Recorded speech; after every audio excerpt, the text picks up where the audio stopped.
Hi, I'm Susie and welcome to the YouTube channel Standing Firm. And today I am sharing a little bit from a book that someone gave me called Good Grief, and it is written by Duncan, and it's about living with sorrow and sadness.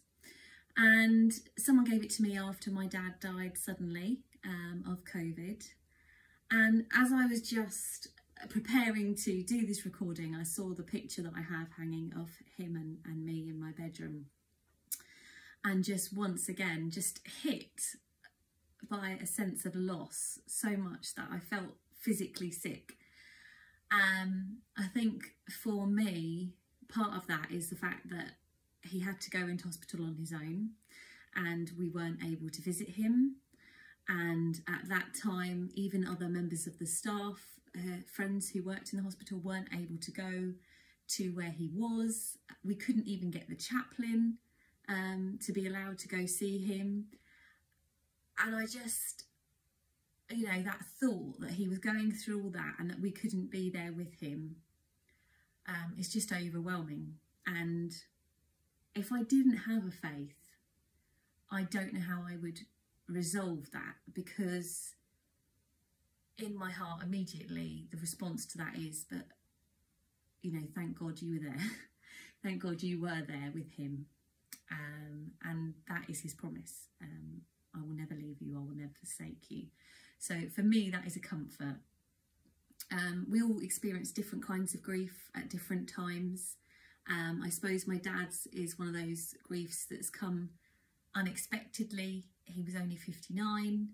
I wasn't expecting to lose my dad so soon, and it also came very quick on the heels of losing my nan. We lost her in May. She had got breast cancer that hadn't been diagnosed. So yeah, to lose both of them in such a short period of time. But there are other kinds of griefs as well, and I've experienced some of those. So the grief of a relationship that's broken down, grief of losing friendships, of losing perhaps a job or a particular position. There's been a lot of grief over leaving a particular church and, you know, the loss of that community. So yeah, we'll all experience it in different ways, and most recently for us, we'd been hoping to adopt a little boy, and it hadn't gone to plan, and so we had to give him back, which is absolutely heartbreaking. If you've seen any of my other videos or know me personally, I've got 3 other children, and it was just so much to take on with the needs of the other children that we actually had to come to that point where we said we can't give him the level of care that he needs. He needs one-to-one care, and social services have agreed that, and that's where he's gone. And so that's another grief that I would never have anticipated experiencing. And perhaps, you know, someone watching this, you've been through a different kind of grief to the ones that I've mentioned there. But I think there'll be something in this book for all of us on our journey. So just a couple of things from the introduction that spoke to me. I don't know about you when you read a book. I always try to keep them as nice as possible, but I found that I learn best when I take notes, or when I sort of mark things and highlight things to look back at. So Malcolm, first of all, he's writing from a place of experience. He's, you know, as a minister, he's been alongside people in different situations. He says, "I've been confronted with death, grief and loss, and I have discovered that the way we handle the pain of life has a profound impact on those who are watching us. Indeed, and without a shadow of doubt, the single most powerful part of the witness of the churches that I have led has been the way in which we have handled pain, sorrow and grief. This dark thread has been used by God to point far more people to faith than evangelistic campaigns, healing meetings, outreaches and missions. I have lost count of the number of people who have been impacted by the vulnerability, honesty and desperation of faith in the darkest places." And that just seems so strange to me that he would say that, and yet I know that in our church, you know, people have been watching. I know through our family network and our friendship network, you know, people ask me all the time, how's your mum? How's your mum? And, you know, the fact that her faith is such a foundation in her life has impacted the way that we've responded.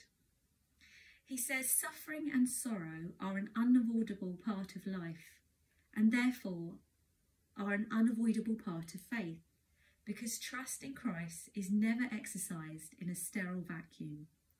Our faith must express itself in life. While suffering and grief may be unmovable objects in our path as we journey, how we respond to them is not a given. I have seen many grow in their faith, deepen in their understanding, and become stronger followers of Jesus through sorrow and loss. But I have also seen many lose their faith and their way as a result of tragedy and grief. Some have found the loss too great, the heartbreak too shattering. And even as I read that again, you know, people come to mind that we know, you know, in both cases, you know, where their suffering has brought them closer to God, or where an experience of loss or a tragedy has left them bereft and unable to carry on believing. Every time someone dies, all those impacted are reminded of the other losses in their lives. There is a very simple reason for that. We never get over loss.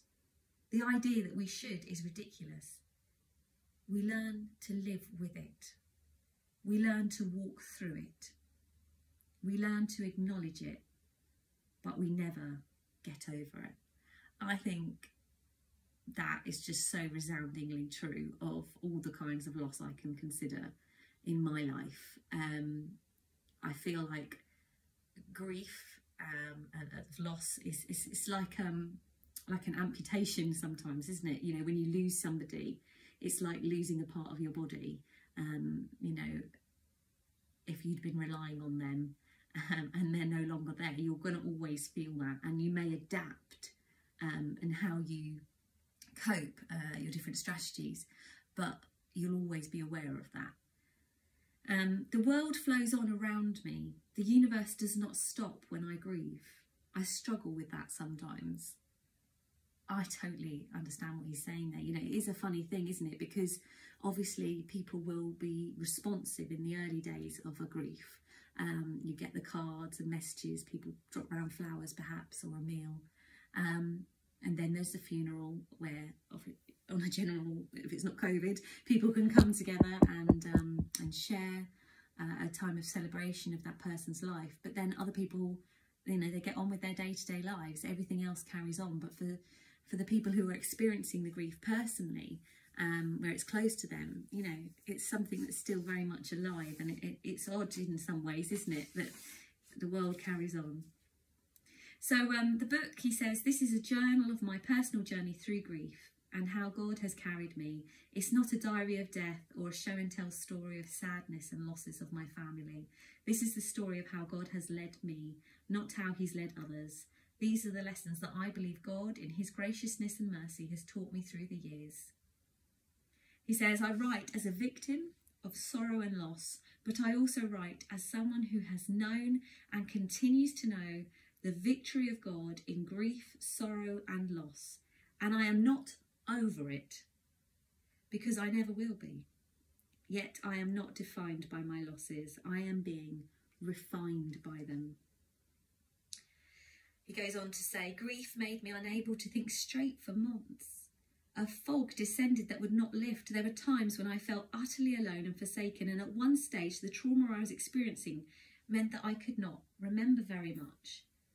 So I don't know if that's something you relate to. I can certainly think of that. I think our emotions do have a massive impact on how we function. He says, losing someone you love is inexplicable. For some, it feels like fear and anxiety, or concussion and drunkenness. And for others, it is almost impossible to describe what they're going through.